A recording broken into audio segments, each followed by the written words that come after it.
Hola, ¿cómo están? Mi nombre es Iván Carrillo. Les doy la bienvenida al noticiero científico y cultural iberoamericano NSC. Acompáñenme en este recorrido de 30 minutos para explorar cómo el conocimiento y la cultura transforman nuestras vidas. Este espacio es gracias a la Asociación de Televisiones Educativas y Culturales Iberoamericanas, ATEI, y también está a su alcance en la plataforma Dailymotion. Desde el suelo parecen laberintos trazados sobre la tierra sin ningún orden ni sentido. Pero cuando se miran desde el aire, se revelan increíbles figuras zoomórficas y antropomórficas de dimensiones descomunales.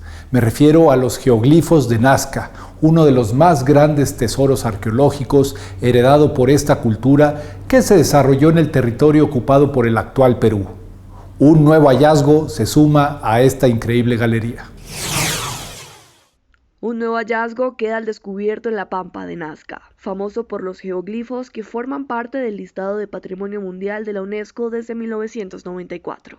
Un gato de unos 37 metros reposando en una colina en la mitad del desierto es el protagonista que permaneció oculto por más de 2000 años a escasos metros de la Panamericana, la principal autovía que recorre el país de norte a sur.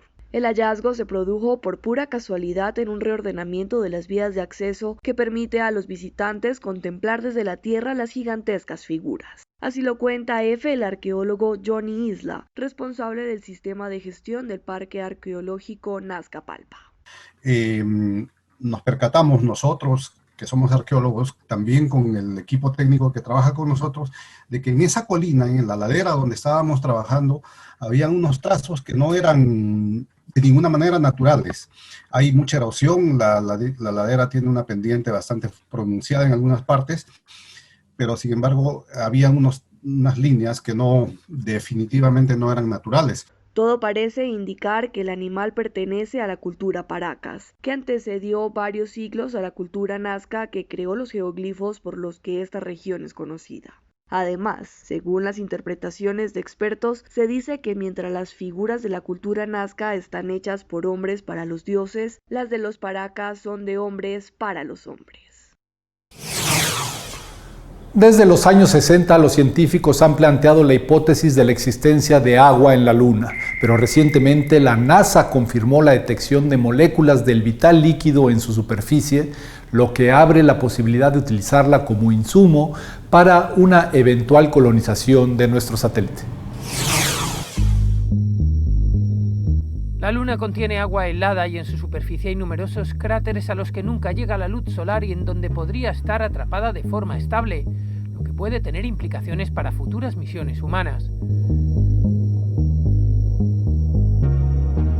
Según el estudio de la NASA, tienen señales inequívocas de detección de agua molecular en la Luna, mientras que aproximadamente 40.000 metros cuadrados de su superficie, de los que 40% están en el sur, tienen la capacidad de retener agua en las llamadas trampas frías.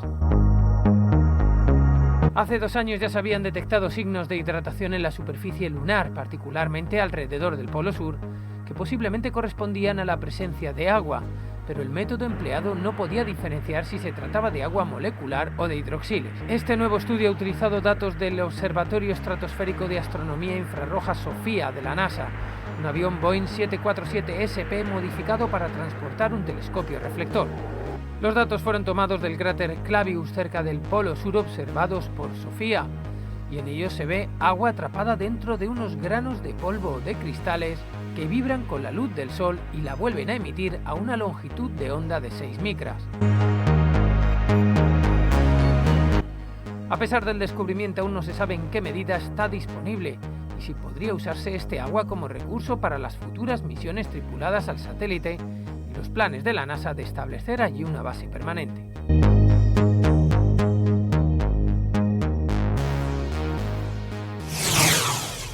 Una década de trabajo interdisciplinario con el fin de reivindicar y reconstruir las historias sobre el pasado de la sociedad puna de Jujuy es lo que ha llevado a cabo un equipo del Instituto de Arqueología de la Universidad de Buenos Aires. NSC conversó con algunos de sus miembros para conocer más sobre las prácticas de la llamada arqueología integral. El proyecto PALCA ¿sí? Así lo bautizamos. Palca significa encuentro en quechua. Bueno, un poco la idea de ponerle este nombre en quechua tiene que ver un poco con los objetivos y la naturaleza y lo que pretendemos hacer a través del proyecto. El proyecto nace hace 10 años, justo bueno, ahora en diciembre se van a hacer 10 años de la primera vez que estuvimos allá en Jujuy. Bueno, somos un equipo de investigación de arqueólogos que trabajamos en la Puna de Jujuy, en la localidad de Cusipusi, entonces en el departamento de Rinconada, casi en el límite con Bolivia, unos 30 kilómetros, en lo que sería el ambiente de la Puna, es un lugar de altura a 3.600 metros sobre el nivel del mar, más o menos. Siempre estuvimos interesados en trabajar con las comunidades, pensando de alguna manera que nuestro trabajo puede llegar a aportar algo, digamos, que les sirva a ellos. Fui más que nada orientándome al estudio de todo lo que es las herramientas líticas, las herramientas que utilizaban las personas antes del hierro, por ejemplo, o del trabajo de otros minerales. Y particularmente fui desarrollando ese estudio. Ahora me estoy centrando, desde que ingresé en la beca doctoral CONICET, en lo que es el estudio de los cazadores-recolectores. Es decir, las primeras poblaciones que arribaron a la zona, a la Puna de Jujuy, hace aproximadamente 10.000 años. Un poco más, un poco menos, eso es justamente lo que yo estoy tratando de indagar. Y todo lo que fue sucediendo desde esas primeras poblaciones más pequeñas, sumamente móviles, hasta que fueron desarrollando poblaciones un poquito más estables o con explotaciones más, digamos, más regulares del espacio, incluso generando un proceso hace 4.000 años aproximadamente de domesticación de camélidos local, transformándose un poco en pastores sin que dejen un modo de vida cazador-recolector en cierto punto. Eso fue fluctuando y es un cambio progresivo. La apicultura en México es de gran importancia económica y social. De ella dependen más de 43,000 trabajadores que tan solo en el año 2019 produjeron 61.9 mil toneladas de miel. Otra de las características de la miel producida en el país norteamericano es su diversidad, que incluye miel salada, entre otras delicias gourmet. México es el hábitat de más de 2.000 especies diferentes de abejas. Eso permite que se encuentren una gran variedad de mieles con diferentes texturas, olores y colores. Entre ellas se encuentra una de sabor salado. ¿De qué depende que sea así? La miel de manglar, que desde la zona de la costa. Una característica es que es una miel salada y amarga que tiene que ver con ese ecosistema de los manglares, que es muy particular porque normalmente la gente asocia miel, es dulce, solo sirve para endulzar, pero no es solo eso, es más que solo dulce. Hay diferentes tipos de miel por la floración y por el tipo de abeja. La miel de Tajonac, que se caracteriza por ser una flor que crece en la península de Yucatán, es ahí donde las abejas recolectan esta miel. Es una flor amarilla, como pequeños girasoles, y a las abejas les gusta mucho. Esta miel, una de las características es que cristaliza muy pronto y los cristales son un poco finos, y también es una miel que cuando la pruebas es un poco como herbal, vegetal, y a veces reconocen un olor como a fermentado, que es una característica propia de esta miel. Una más de las distintas variedades de mieles que existen en México es la del cafetal, que los apicultores cosechan en esos ecosistemas. En Chiapas tenemos miel de cafetal. Cuando la gente habla de miel de cafetal se imagina miel de café, sabe a café. No pasa eso. Es una miel que tiene un poco de café, pero también de otros árboles que le dan sombra al café, como chalum, que aquí se conoce como chalum, y algunos árboles, no sé, unos cítricos, corcho, etc. Y lo rico de esta miel es que es una miel de un agroecosistema, una diversidad. Pues es una actividad que se lleva con los cafeticultores y apicultores, y tenemos miel y tenemos más café. Para el Noticiero Científico y Cultural Iberoamericano reporta Jordán Cruz. Los demonios de Tasmania son marsupiales del tamaño de un perro chico que acarrean la fama de ser muy salvajes y además poseen poderosas mandíbulas.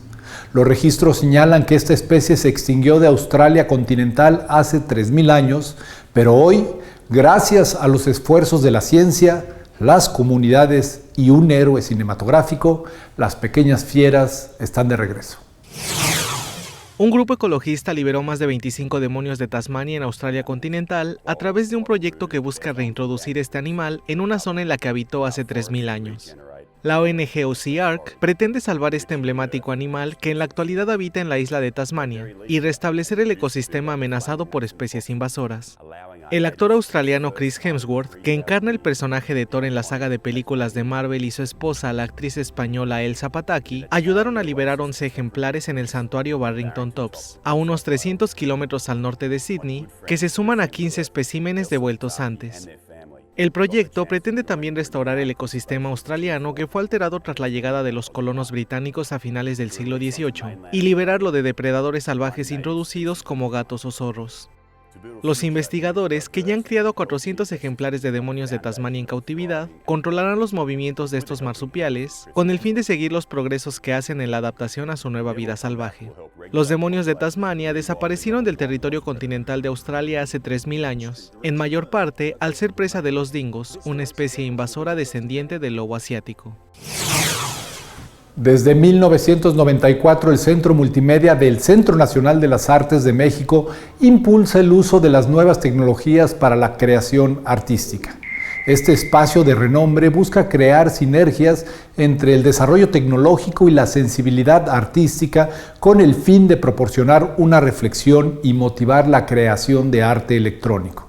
En esta ocasión han lanzado una convocatoria que invita a pensar ¿cómo sería la vida en confinamiento con un robot?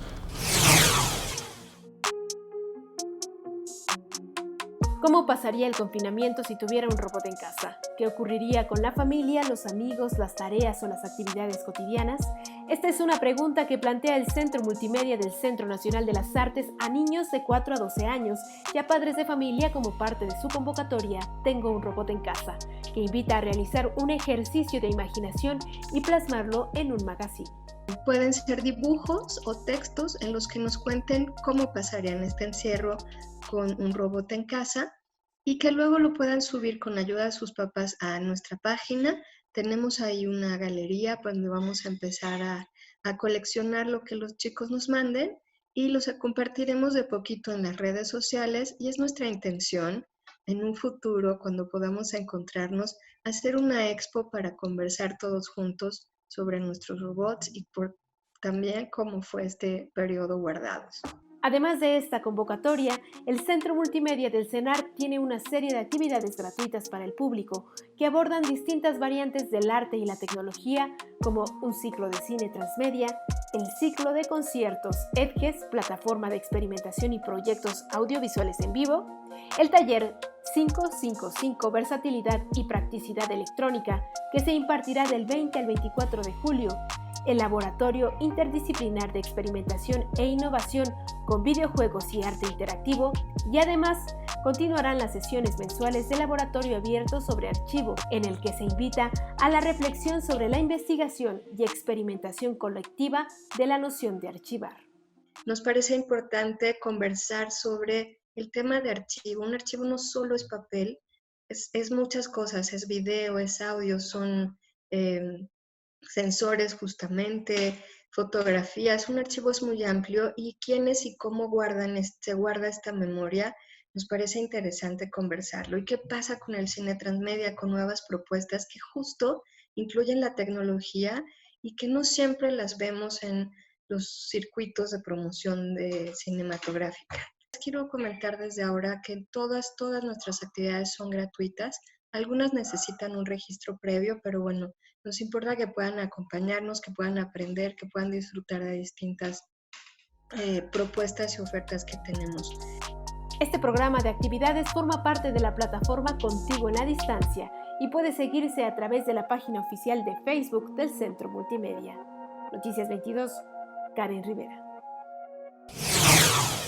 La historia contada día a día a través de los medios de comunicación es el tema abordado en Tiempo Pasado, una cinta que muestra la influencia de la radio y la televisión en la sociedad colombiana y que, como señala su productor Germán Alfonso Pérez, mantiene en la retina la memoria de Colombia.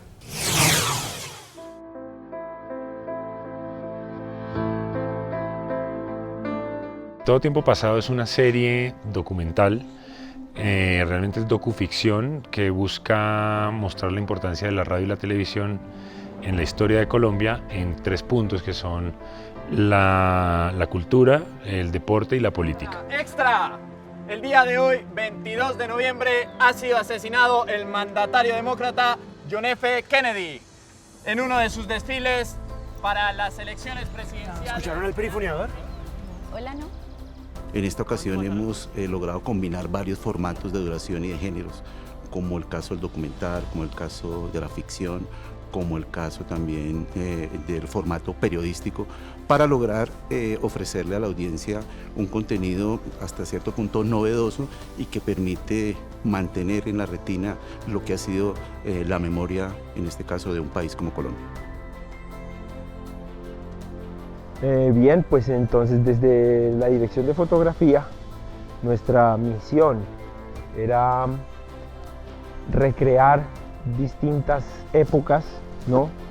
Y ese fue el reto desde nuestra área, como imaginar cómo serían las cosas antes, cómo verlas para que tuvieran un buque, digamos, de otros días, de otras eras. Uno de los retos, digamos, más importantes de todo esto es poder lograr que la gente crea que estamos en el tiempo que se está haciendo, que fue desde el 60 hasta el 70. Y encontrar cada aparato, cada elemento para poder hacer la serie fue una cosa muy bonita y construimos cosas muy hermosas. Estos productos rescatan de cómo empezó esto, cómo empezó la televisión, cómo empezaron los medios de comunicación. Hoy en día todo es tan fácil y esto quiere decir que definitivamente no era tan fácil y que la evolución ha servido mucho. Para eso es que es importante este producto. Realmente, sobre todo en la juventud, estas cosas se han perdido, no se estudian, no se conocen. Entonces, a nosotros, los viejos, siempre se nos recalcó todo lo que se había hecho antes y cómo se llegó a producir un mejor país. Esto ayuda, por supuesto, a que la gente tome conciencia de la belleza que tenemos, de la importancia que tenemos como colombianos.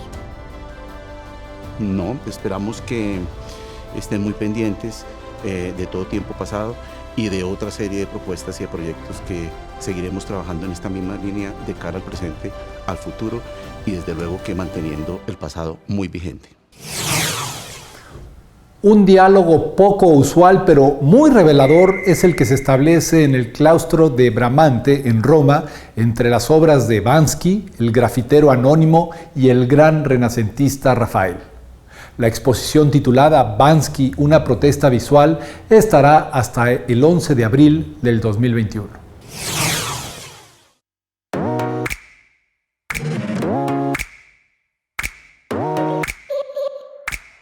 Es un encuentro entre la obra de Banksy y la de Rafael. Sucede en los muros del claustro de Bramante en Roma. El edificio renacentista alberga hasta abril de 2021 más de 100 obras del artista británico. La pobreza, la globalización, la política, la guerra o el consumo son objeto de crítica del grafitero anónimo. Bajo el proyecto El arte es siempre contemporáneo, los asistentes pueden ver desde una ventana un fresco de 1515 que Rafael elaboró para decorar la Basílica de Santa María del Apache. La intención, según los organizadores, es provocar un diálogo sobre el poder evocador de sus imágenes que hizo a ambos artistas revolucionarios en su tiempo, al hacer de sus obras un reflejo de mensajes, estados de ánimo o emociones. A la técnica que utiliza el pigmento del café como medio para crear obras artísticas se le conoce como arfé, por la combinación de las palabras arte y café. En Arabia Saudita, una artista acaba de llevar este concepto a su máxima expresión, lo que le ha valido un récord Guinness.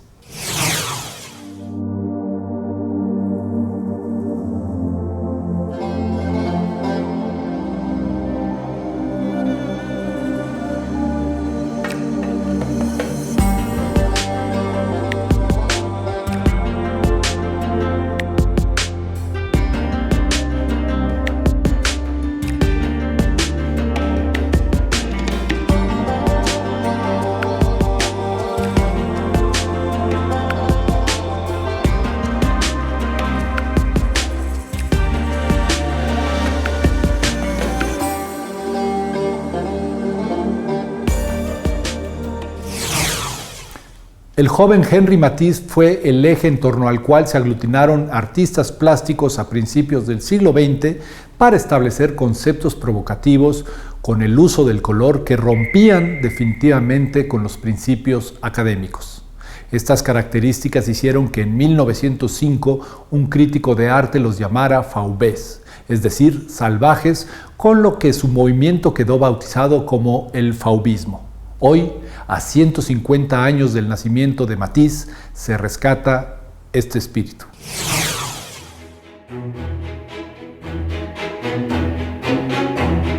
El Centro Pompidou ha encontrado en París una forma de escapar a los cielos grises y el ambiente decaído de este año con una amplia retrospectiva del maestro de la alegría Henri Matisse. Sus fondos rojos, sus decoradísimas naturalezas muertas y sus desnudos orientalistas son parte de la propuesta de esta figura clave del siglo XX. Dans l'idée de traduire justement son art avec la plus grande économie de moyens, la plus grande simplicité, voilà, qui va finir par caractériser son art, et puis cette idée de bonheur qui lui colle à la peau et qui est à mon avis tout à fait le programme de Matisse lui-même, quelque chose qu'il revendique.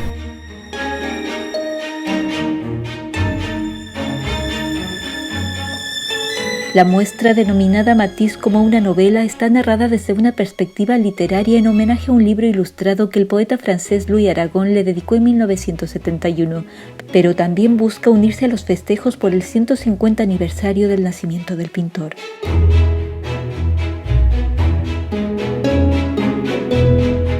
La blusa rumana, las tres hermanas o la tristeza del rey, sus retratos, autorretratos, dibujos e incluso vidrieras se exhiben en el Pompidou hasta el próximo 22 de febrero. En total 230 obras y más de 70 documentos y archivos que recuperan más de 5 décadas de trabajo, desde sus tardíos inicios como pintor en los años 1890 hasta poco antes de morir.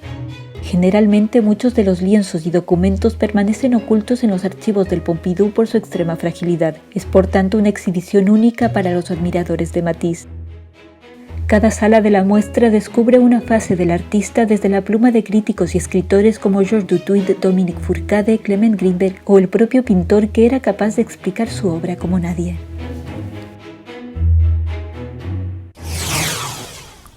Gracias por acompañarnos en el noticiero científico y cultural iberoamericano NSC.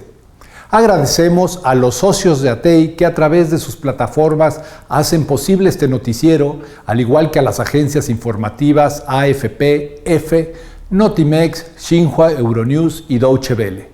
Mi nombre es Iván Carrillo y los invito a visitar nuestra página noticiasnsc.com y a utilizar nuestra aplicación.